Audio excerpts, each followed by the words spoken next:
નવસારી તાલુકાનું કસ્બાપાર ગામે ભારે વરસાદ બાદ પાણીનું ટેન્કર બોલાવીને ગામના માર્ગો ધોવામાં આવ્યા હતા, જેમાં જિલ્લા પંચાયત કારોબારી અધ્યક્ષ અરવિંદ પાઠક સ્થાનિકોની મદદે આવ્યા હતા. ઉપરાંત આરોગ્ય વિભાગ દ્વારા દવાનો છંટકાવ પણ કરવામાં આવ્યો હતો, તેમજ ગ્રામ પંચાયતના સભ્ય જયરાજ રાઠોડ પણ ખડે પગે હાજર રહ્યા હતા. પાઠક કારોબારી અધ્યક્ષ જિલ્લા પંચાયત નવસારી.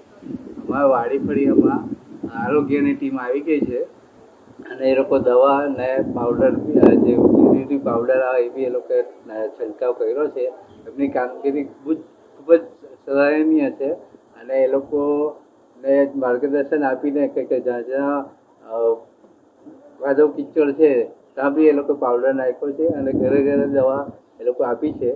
અને વાડી ફળિયામાં બહુ જ કાદવ કિચડ હતો તો પાણીનું ટેન્કર મંગાવીને એકદમ ક્લીન કરી દીધું છે, એટલે હવે કોઈ પ્રોબ્લેમ નથી અને કોઈ આરોગ્યની બી કોઈ તકલીફ થાય એવી વાત નથી.